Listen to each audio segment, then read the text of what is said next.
there! In today's video, I'll show you how to fix connectivity issues on your Google Pixel Watch 2nd.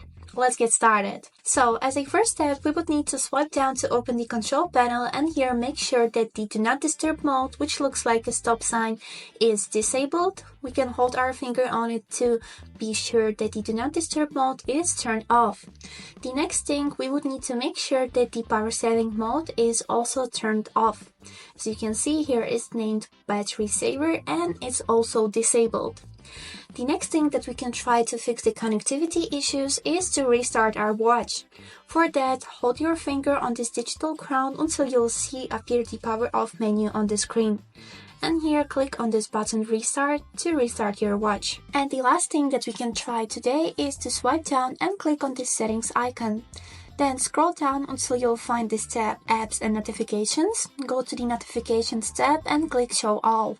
Then scroll down until you'll find a phone app. Here is it.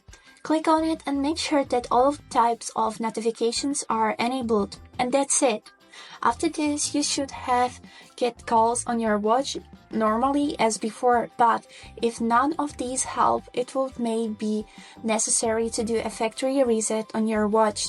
And that was it for today. I hope this video was helpful for you and thank you so much for watching.